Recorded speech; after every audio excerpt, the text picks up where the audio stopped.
Welcome to the Big L, your unofficial source for Libertarian Party news, arcana, and information for the liberty-minded political junkie. Find us at BigLPodcast.com.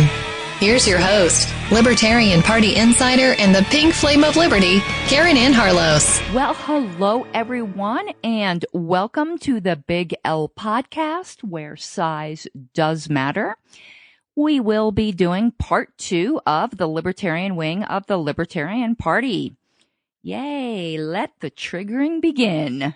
But before we get started, I'd like to thank the patrons of this show and new patron Keith Thompson for their support.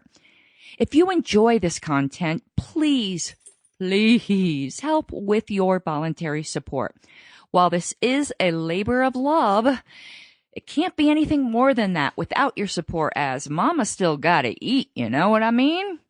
So please go to Patreon.com/Big L Podcast and sign up. And another way you can help that will not cost you a thing, yay. Oh, it's nice, Wilbur. If you are at least an Amazon junkie, and who isn't, navigate your happy ass on over to tinyurl.com/help Caryn Ann, which is HELPCARYNANN. Again, that is tinyurl.com/help Caryn Ann, HELPCARYNANN. And if you would like to be a huge hero and help me continually refine my craft, I also do have a wish list set up over at Amazon, which is tinyurl.com/Caryn Ann wishlist. Thank you so much for everyone who helped. And those who didn't, well, you know, you're not real libertarians. Okay, you know I'm just messing with you. And now for the Liberty. Give me my tea, bitch! Damn! That shit good! The crazy thing is that it should be Caryn, but people forget about her because she's such a slut. You catty bitches! Boo, you whore. The Libertarian Party struggles constantly with its identity, like a middle child trying desperately to fit in rather than just being its badass freaky self. And sending up the virtue signal is the latest rage. For instance, other members on the Libertarian National Committee, some of them good friends, so no insult intended, were eager to pass a resolution or resolutions on the 2-minute cancel culture hate, such as the Virginia governor who allegedly wore blackface decades ago, and now most recently on the straight pride parade that is supposed to take place at some point in Boston. And I said a thing, believe it or not, I said a thing that sent a few people into absolutely apoplectic fit, with one former friend, and the emphasis is indeed on former, going on a rant about how I am a far-right sympathizing alt-right Nazi enabler. Yes, me. The libertine defending, pink-haired, multicultural, loving alternative lifestyle advocate, likes women a little bit too much to be completely straight me. It might have been refreshing if it wasn't a massively wicked slander, because usually I'm accused of being a bra-burning, pussy hat-wearing man-hater. So, what was this blasphemy? Shun the non-believer! Shun! Be ready to be scandalized. Hide your virgins. I said the LP should not be in the business of attacking nonviolent expressions of free speech by non-government actors. Yes. Isn't that terrible?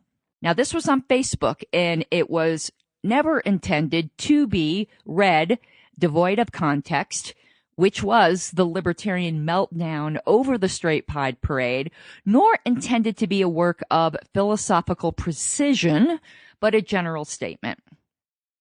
The Libertarian Party is a political party concerned primarily with the just or unjust use of force and the upholding of individual rights.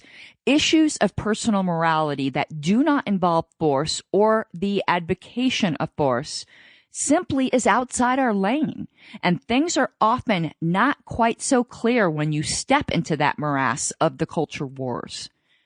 Now, in the context of this parade, I said, without stuttering, that I thought a straight pride parade was one of the stupidest things I had heard about in a long time. And I work in politics where stupid things are the order of the day. However, coming close to that award was the nuclear overreaction to the event, at least how it stood then.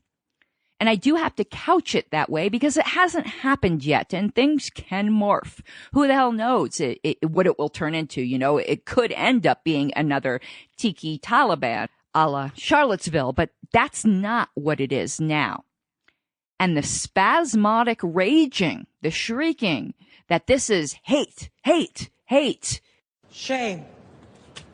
Shame. Shame. Shame. Shame. Shame. Is a close runner-up. Are some of the people involved in this doing so for bigoted reasons? Without a doubt. There are probably some people who are involved in pride events for bigoted reasons, but that does not reflect on all the events, nor is it the purpose of the events. Now, if to hear some turning the frogs gay, crazy conservatives, you would think that the underlying purpose of all pride events is to just completely demolish the moral fiber, of the country. We should not be buying into hysterical overreactions coming from the other side that are, the libertarian equivalent of turning the frogs gay. I don't like them putting chemicals in the water that turn the friggin' frogs gay. Do you understand that? Turn the friggin' frogs gay. Serious crap. Gay. Frogs, friggin' frogs. It's not funny. I'm going to say it real slow for you. Gay. Frogs. From what I can tell so far, this straight pride nonsense is a troll. A backlash against what some perceive to now be the cultural sacred cows. And that is a fair target for humor. Trolling is not automatically hate. Irreverent humor is not hate. And I've talked to enough people sympathetic to this whole idea to know that it is political malpractice to claim that this is just a hate pool of hate. It isn't. Now, I understand and agree that this troll, this joke, misses the whole point of Pride Month. GSM folks are not proud about their identities or sexuality, which I agree would be dumb to be proud about something that is inherent to yourself, that you didn't do anything, to achieve. It's not an accomplishment. That is not what they're proud about. They're proud about their perseverance in the face of persecution and to give courage to young folks who, although acceptance for the GSM community is at an all-time high, particularly in corporate America, there are still young people who lose their families over this. I understand that. But I also understand why other people do not see it that way. And while I do not agree with them, it behooves me to understand them. And what is underneath the vast majority of people that are showing some sympathy is not hate. I am absolutely rebelling against the Libertarian Party buying into the politically correct fever that feeds into collectivism and is pandering to a far left who will always hate us. And all the desperate lover moon eyes we make at them will never get us to first base. Political correctness is still the death of free thought and free speech. And vast swaths of the Libertarian Party are going the way of the ACLU, who no longer has the testicular fortitude to be free speech absolutists. We may be the only last ones left, I think I was going to say, and that doesn't mean that there are not free speech absolutists outside of the Libertarian Party, but I'm speaking at least as a overtly libertarian political movement. We have limited bandwidth and firepower, and that's not where it should be spent. Apparently, that makes me a heretic, or I might as well be a camp prostitute to literal Nazis. Give me a break and get bent. Misty, blink once if you're Hitler. Oh my God! Getting upset over everything diminishes the importance of things that we absolutely must get upset about. And I note that my comment said nothing about what individual and diverse libertarians should do, but what the National Party should do. I also even specifically said in comments it was not my business what any state affiliate did other than Colorado, or maybe California, as I'm a member there as well. I also did not say that the National Party should never jump into the culture wars, but that it should not be in the business of doing so. It certainly should not be so worried about being so lathered up about the content of nonviolent speech so that it forgets to defend the absolute right to say it. I am an unabashed free speech absolutist. The minute somebody tells me that I cannot draw Muhammad, that's when I must draw Muhammad. Any subject that is legalistically off limits, well, then that's a subject that needs to be put squarely back in the limits of humor. When speech is demonized into silence, only violence remains. Charlie Hebdo performed a necessary service, and they paid the ultimate price. And when it happened, we must make sure we are on the side of defending those rights, not insinuating that they asked for it. And I know I'm on the correct path because the last time I delved into this subject in general, this concept, it had to do with the moral majority types to which we genuflect when we talk about re-legalizing all drugs. And we have to whisper the mandatory, but drugs be bad, okay? Well, shocking. I don't believe that. And I don't think that's our place either. We might as well condemn sex. Humans have always looked for a high, and shaming a natural urge isn't particularly productive, in my sometimes humble opinion. One of my former friends who got all lathered up about the speech of those event organizers because it mocks people and it hurts feelings fired this back at me. I wish you didn't have the mental retardation that makes you unable to understand quite a few important concepts in terms of messaging and agenda advancement and impairs your ability to be an effective communicator. Yeah, that was words. But ironically, that gentleman didn't think his offensive speech was bad or censorable, and it certainly wasn't said in the context of humor.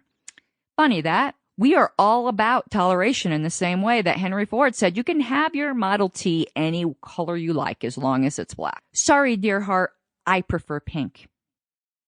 There is no room for nuance, it seems, and I will not play that game. Can't we just be libertarians? Isn't that what we're supposed to be doing? You may disagree with me, and that's okay. But if you think you have to lie and misrepresent anything that does not walk in lockstep with you, you are the enemy of freedom, my friend. It is necessary for us to point that out to each other and to point it out to ourselves when we're being honest.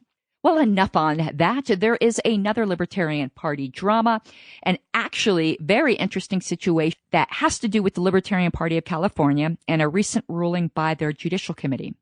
Although the facts are not out yet, so I am putting that on the back burner for now.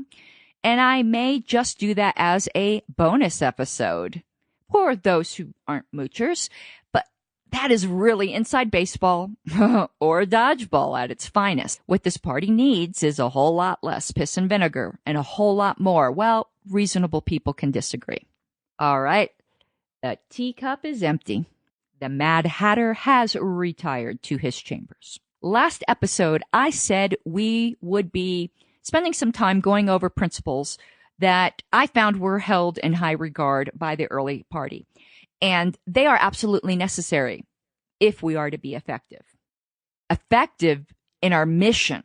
But our mission is to implement and give voice to the principles embodied in the Statement of Principles. So let's get ready to be triggered. Are natural rights inherent, or are they utilitarian? Yes. Hold your re, because, as I said last time, natural rights are utilitarian. The central commitment of the Libertarian Party should be to individual liberty. Our goal should be to illustrate convincingly that there is no essential separation between natural rights and utilitarianism. That is, the morally correct choice yields the most benefit for the greatest number of people. And the way this was, and those were I'm borrowing the words of the Radical Caucus on how they articulated these principles, because there's no need to reinvent the wheel. But this isn't about the Radical Caucus. It's about the principles in the context of the Libertarian Party, not any caucus. And they summarized it as the Libertarian Party should support individual freedom because it's the right thing to do. Actually, they said individual liberty because it's the right thing to do. And because it's the best way to benefit the greatest number of people. Now, I'll tell you, the first time I heard the phrase, natural rights are utilitarian, I was pretty triggered over it. Utilitarianism was not my jam. But is there really a conflict? Of course, we're talking practically. Ontologically, yes, there is a huge difference. But on the surface, they can look identical. And the way I grokked this made, at least to me, eminent sense. It would be a pretty cruel trick of reality if honoring rights and doing the just thing led to consistently shitty results. And this would make human flourishing impossible. And we see human flourishing is not impossible. So there is no way that they can be in conflict. Of course, that is tautological, but I think that all first principles inevitably end up being that. And this is, at least from the point of view, these statements, the point of view of a deontologist, which I am. I think it was Sheldon Richman that said something to the effect of, and forgive me if I'm misattributing this, if rights made people miserable, I'd still believe in them, I suppose, but I would not be quite so zealous to promote them. Ha! I found it. It's always a joy to find things that you know you read when you were just a libertarian baby. And you did recall them properly. It was Sheldon Richman. This is what he said. Even though Sheldon is not a deontologist, but rather a eudemonist. Let me quote him. And I know I do a lot of time quoting people. But sometimes people don't like to read articles. They like to hear things and vice versa. And when bears with bigger brains than myself said a thing, there's no point in me trying to give you the cheap copy of saying a thing. So, Sheldon said, it's no surprise that consequentialists, and as an aside, in the context, though it is not an exact match, in the context of this conversation, let's take utilitarianism as co-extant with consequentialism. Let's go back to reading the quote after that aside. It's no surprise that consequentialists would embrace free markets on grounds that they will produce general prosperity. In their view, they would be touting the supposed maximization of a good, which is what interests them. And we can understand a deontologist's joy at the prospect of high general prosperity. Why not rejoice that one's moral duties yield good consequences, even if yielding good consequences was not their objective? But this raises a question. What if we suspended disbelief and supposed that free markets could reasonably be expected to impoverish most people while benefiting only the few? What then? I would still favor freedom, but I don't mind confessing I'd have decidedly less enthusiasm for it. Why wouldn't I be less than thrilled by the prospect of human suffering? On the other hand, prosperity is not the only important thing in life. The ability to be self-directed counts for a lot in my book. Money, to be sure, can enhance self-directedness by expanding options, but it's better to be poor and free than poor and unfree. Those who would suggest a third alternative, unfree and wealthy, have entirely too much faith in this. Some deontologists, free marketers or marketeers, may insist that their enthusiasm for markets would go on even if most people faced poverty. I have trouble believing that. I would suspect secret disappointment. For one thing, I don't think that this type of libertarian is as pure a deontologist as they claimed. And now we're getting into inception here, because Sheldon Richman then quotes Roderick Long, who said in real life, one rarely finds members of either camp, deontologists and consequentialists. Those then were parenthetical comments inserted by Sheldon Richman, relying solely on a single set of considerations. It is a rare moral or political polemic, indeed, that does not consider both consequentialist and deontological arguments. Whatever they may say officially, most consequentialists would be deeply disturbed to discover that their favored policies slighted human dignity, and most deontologists would be deeply disturbed to discover that their favored policies had disastrous consequences.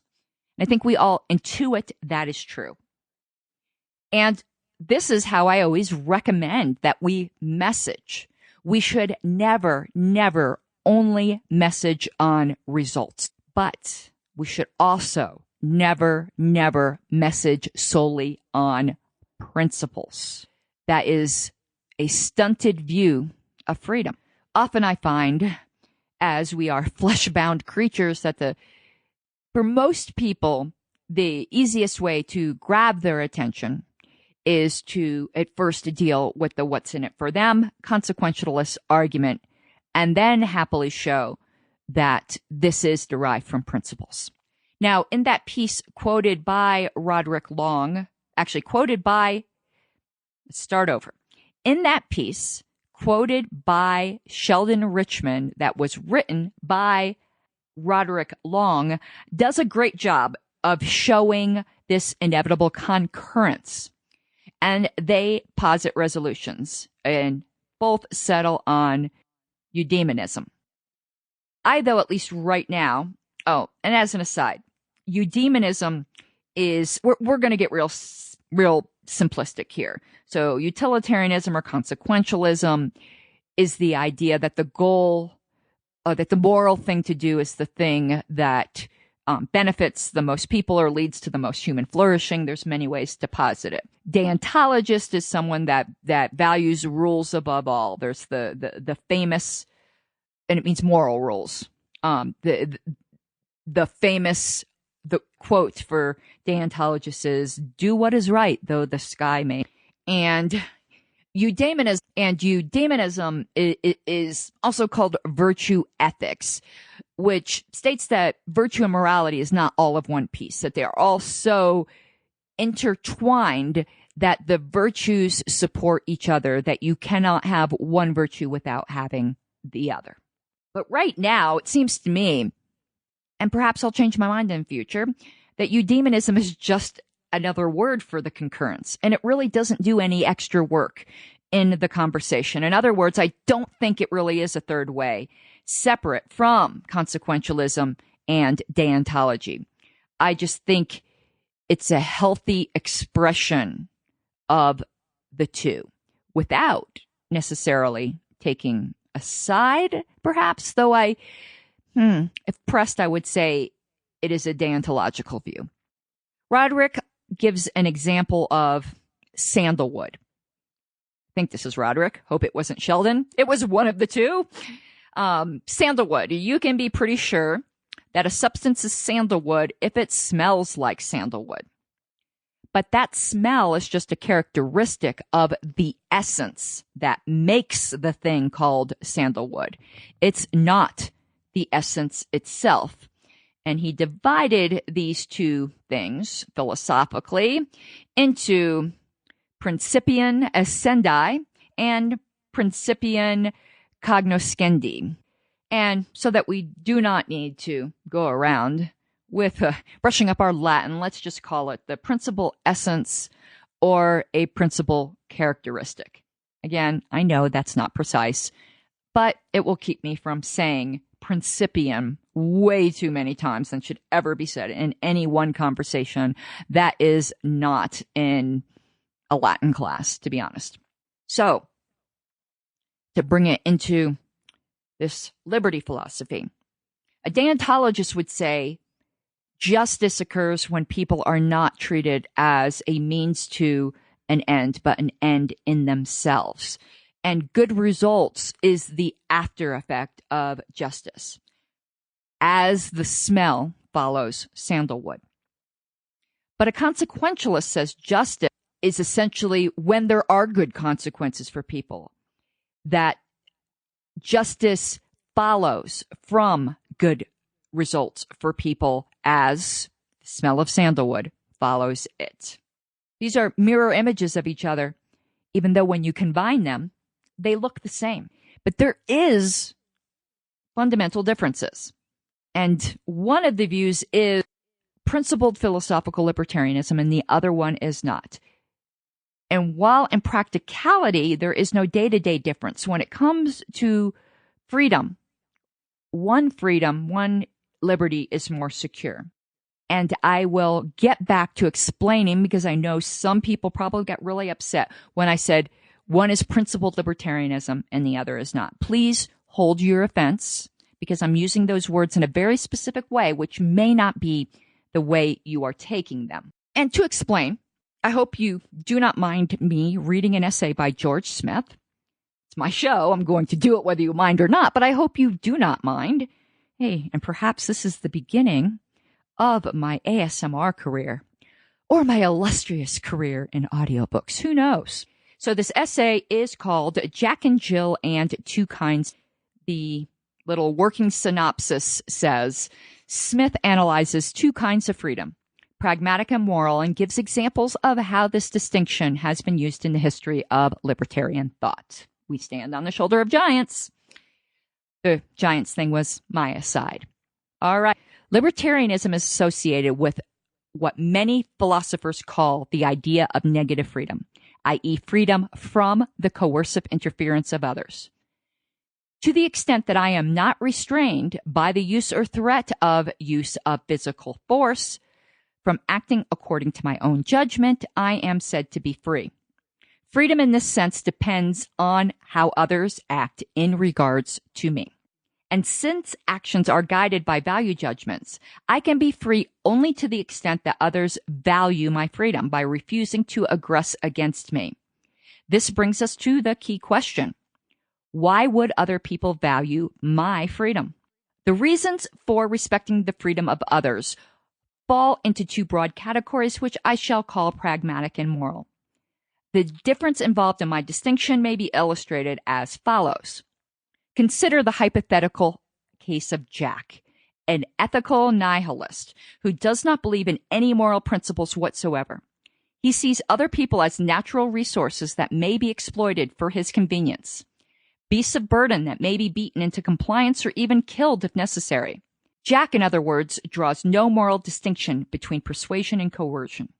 Whether he deals with others voluntarily or through the use of physical force is a purely pragmatic decision. Now let us suppose that Jack needs to go up a hill to fetch a pail of water, but that the pail will be too heavy to carry back by himself. Jack needs the assistance of Jill, but he is morally indifferent as to how he should get it.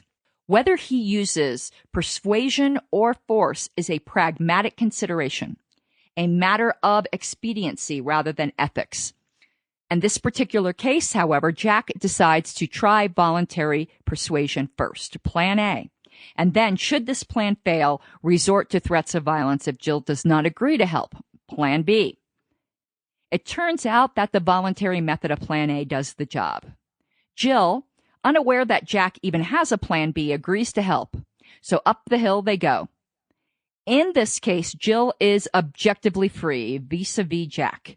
She has, in fact, been persuaded rather than coerced, even though, unbeknownst to her, Jack would have resorted to coercion of Plan B if Jill had refused to assist him.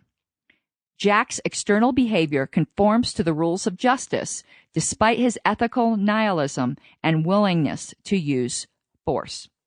What factors might Jack have taken into account during his pragmatic deliberations? What might have persuaded him to choose Plan A over Plan B? An obvious factor is the fear that Plan B might land him in jail. Or if Jack is familiar with Jill's character and knows her to be a generous person, he might assume that she will readily agree to help, thereby rendering coercion unnecessary. Or if Jack wants to get the water as quickly as possible, he might think Jill's voluntary labor will be more efficient than her coerced labor. Or if Jack wishes to interact with Jill in the future, he might reject Plan B as something that will cause Jill to dislike and fear him. Or if Jack moves in the same circle of friends as Jill, he might fear that news of Plan B will quickly get around and ruin his reputation. These are among the considerations that might cause Jack to prefer Plan A over Plan B. Some of these factors, such as Jack's concern about his reputation, are more far-sighted than others, but all are essentially pragmatic, insomuch as they deal with the relative efficiency of different means. Whatever Jack decides, whether he chooses Plan A or Plan B, Jill's freedom is nothing more than a cipher in his pragmatic calculations. Jack sees Jill as a means to his ends, not as an end in herself. Let us now reverse the situation and make Jill the person who wants Jack to go with her up the hill to fetch a pail of water. Unlike Jack, however, Jill is a libertarian who strongly believes in the moral autonomy and rights of all persons. Freedom for Jill is a fundamental moral value, so she will deal with Jack voluntarily or not at all. There is a crucial difference between these two scenarios. Although both Jack and Jill choose persuasion over coercion, they arrived at their decision. Whereas Jack deliberated between Plan A and Plan B, Jill never had a Plan B to begin with. She never regarded coercion as a feasible option. She viewed persuasion not as one possible plan, but as the moral precondition of all plans. Although coercion was for Jill a physical alternative, it was a course of action that she was physically capable of performing. It was not a psychological option. This distinction between physical alternatives and psychological options is essential if we are to understand a fundamental role of moral principles in decision-making. Most of our everyday choices involve pragmatic values, so when we make them, so we make them without consulting our moral principles. But the range of our pragmatic alternatives is extremely limited. And I'm going to go for an aside here again. We are talking about Nozikians. Girl, get over yourself with your Nozick excitement. Okay, we do not, because we cannot, weigh the pros and cons of every physical alternative when deciding upon every course of action, because the number of such alternatives is virtually unlimited. If we tried to take each possible alternative into account before deciding upon a course of action, we would spend a lifetime deliberating and never acting at all. That sounds something like a Libertarian Party meeting run by Robert's Rules of Order. Welcome to my nightmare. When deliberating how to act, we select from a limited number of psychological options, not from an unlimited number of physical alternatives. Most physical alternatives are screened out in advance, leaving only a handful of options for serious consideration.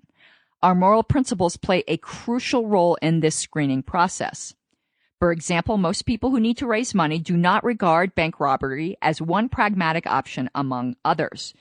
It is not as if they undertake a cost-benefit analysis of bank robbery and then reject it for pragmatic reasons. Rather, this alternative is screened out beforehand by their moral principles, and so is prevented from entering into their pragmatic deliberations. Bank robbery, though a physical alternative, is not a psychological option for most people. Every purposeful action involves a choice, and every choice is driven by a value preference. Given the number of choices we must make every day, our lives would be horrendously unmanageable if we had to assess every possible course of action on its own merits without the assistance of general principles. Our general principles or norms delimit our range of options in typical situations.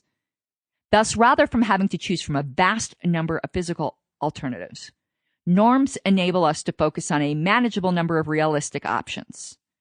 When such norms embody our fundamental values, when they state, for example, that we should exclude the initiation of force as a legitimate option in social relationships, then we are dealing with moral norms.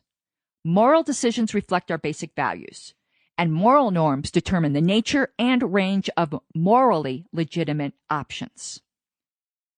Norms, in this sense, do not determine specifically how we should act.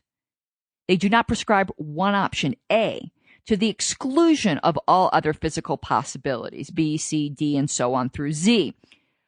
Rather, moral norms set the parameters of legitimate options in typical situations. They specify not that option A is mandatory, but that among all possible alternatives A through Z, only a certain number, A, B, and C, should be seriously considered by the acting agent. Norms allow us to isolate a manageable number of pragmatic options, any one of which may be appropriate from a vast array of physical alternatives. To say that Jill, unlike Jack, does not have a plan B is to say that the alternative of coercion has been screened out by her moral principles and thereby precluded from consideration as a pragmatic option. Thus, although Jack and Jill may ultimately decide to use persuasion rather than a force, they arrived at their respective decisions by different routes. Jack regards Jill's freedom as a pragmatic value, as something he may or may not respect, depending upon the outcome of his cost-benefit analysis. Jill, on the other hand, respects Jack's freedom as a moral value, as something that enjoys moral immunity from her pragmatic calculations. Jill views Jack as an end in himself, not as a means to her ends. Jill's freedom, since it depends on Jack's pragmatic calculations, may be called pragmatic freedom. And Jack's freedom, since it depends on Jill's moral values, may be called moral freedom. This does not mean that Jack somehow has more freedom than Jill. The distinction here is qualitative, not quantitative. Jack has a better quality of freedom than Jill because his is more secure. My distinction between two kinds of freedom has been recognized by some libertarian philosophers over the past several centuries, even if it has not been expressed in the same words. But the word freedom has been used to cover both cases, so we do not have a convenient way of differentiating between them. It is with this problem in mind that I shall introduce a terminological distinction between freedom and liberty. Although some libertarian philosophers have given different meanings to freedom and liberty, the words are normally used interchangeably, and I am differentiating between them for the purpose of this essay to make a point without suggesting that others should follow my lead. I note today that the people who do like to make a distinction between freedom and liberty, such as talk show host Jason Stapleton, back to the essay. Freedom, as I shall now use the word, exists whenever a person is not subject to the compulsion or constraint of another person. This describes an objective state of affairs. In our previous scenarios, both Jack and Jill were objectively free vis-a-vis the other person because neither was actually threatened with force. The fact that Jack was willing to use force, the fact that he was willing to resort to Plan B if Plan A had failed, is irrelevant in this context. Subjective intentions and values have no bearing on our description of the factual state of affairs, the objective relationship between Jack and Jill. Nevertheless, there is a significant difference between the freedom of Jack vis-a-vis the freedom of Jack vis-a-vis Jill. Nevertheless, there is a significant difference in the freedom of Jill vis-a-vis Jack and the freedom of Jack vis-a-vis Jill. Jill owes her freedom to a pragmatic decision by Jack, whereas Jack's freedom is based on Jill's moral values. Freedom based on the moral values of other people is what I shall call liberty. Liberty is principled freedom. Similar distinctions between freedom and liberty have cropped up many times through the history of libertarian thought. When the British Parliament repealed all import duties on the American colonies, except the tax on tea, which was reduced by 2/3, Parliament also reaffirmed its sovereign right of taxation. American radicals spurned this conciliatory gesture because the freedom from taxation was granted to them by permission and not by right. This rolling back of taxes, though it increased the freedom of Americans, was widely seen as a threat to their liberty. Many Americans believed that if they voluntarily complied with the reduced tax on tea, they would implicitly acknowledge the principle of parliamentary sovereignty and would thereby lose the ideological war. Another example occurred in the realm of religious liberty. Toleration was regarded by Thomas Paine and other libertarians as a counterfeit liberty, because governments permitted religious freedom as a matter of policy and not as a matter of justice. And what a government gives away, a government can also take away. But what a government gives, a government can also take away. Paine defended the liberty of conscience as an absolute right, in contradistinction to the contingent freedom of toleration. A similar issue emerged in the American anti-slavery movement. When it was proposed that abolitionists should purchase slaves and set them free, William Lloyd Garrison opposed the strategy. To purchase slaves, he argued, implicitly sanctions slaveholding because it treats the master as a legitimate owner of the slave whom he then has the right to sell. This strategy, reasoned Garrison, might achieve freedom for some, but it would endanger the liberty of all by undermining the principle of self-ownership, which was fundamental to the abolitionist movement. We come now to an important conclusion, namely that the expression negative freedom can be misleading when used to depict the libertarian ideal of a free society. Although libertarians are and should be willing to argue for the pragmatic benefits of freedom, and most libertarians also understand that a free society must ultimately rest on a moral foundation, a positive respect for the moral autonomy of individuals.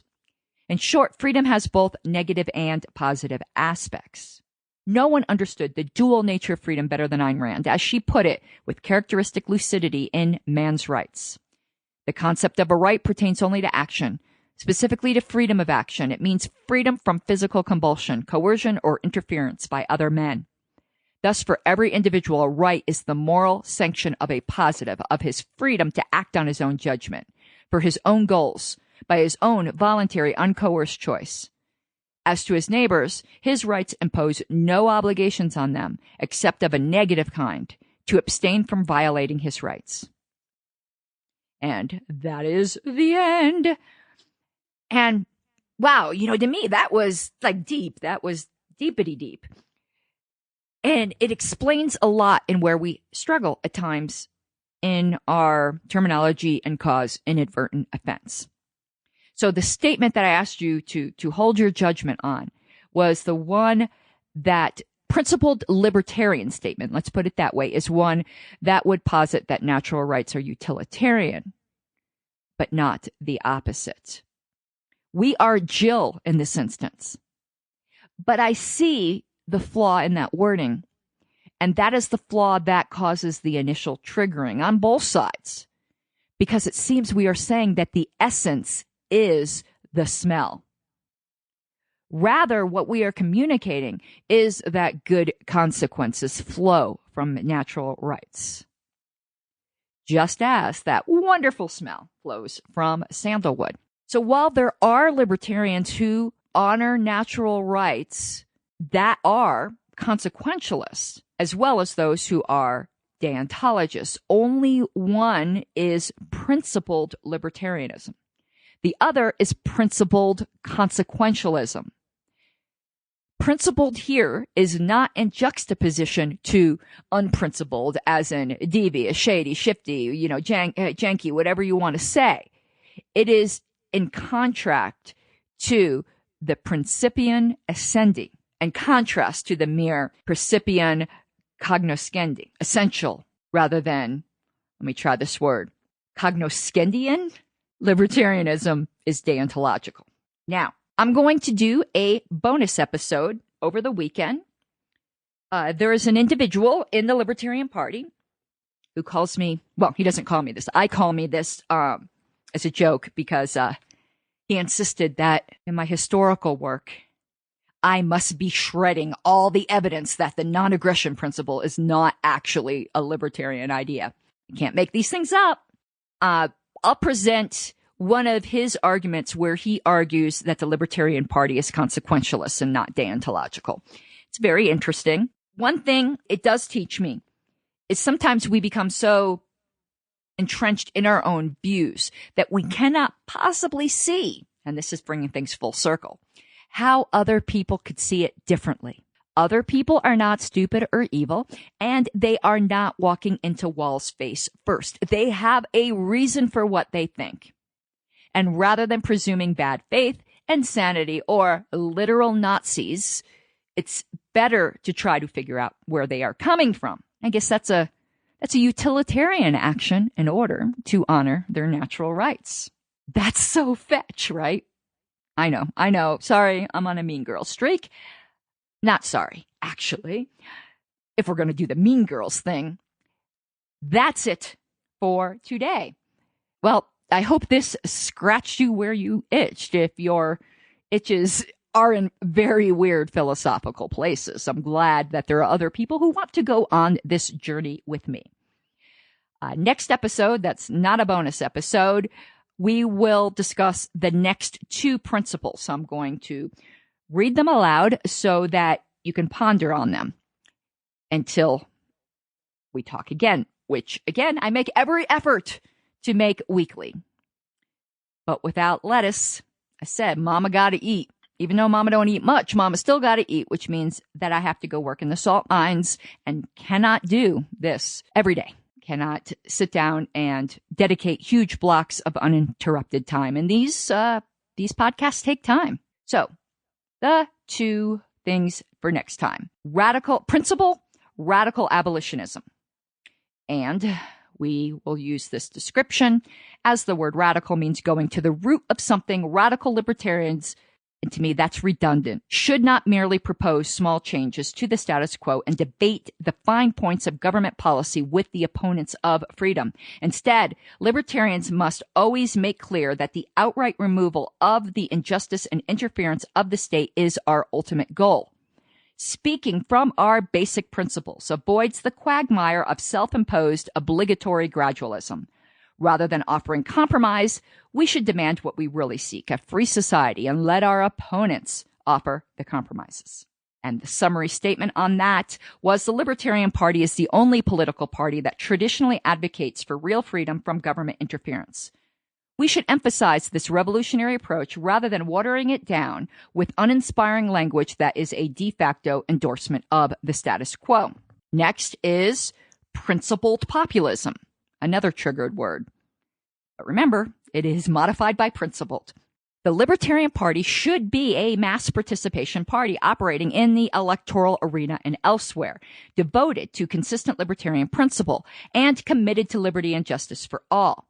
The Libertarian Party should trust in and rely on individuals to welcome a program of liberty and justice, and should always aim to convince people of the soundness of libertarian principles.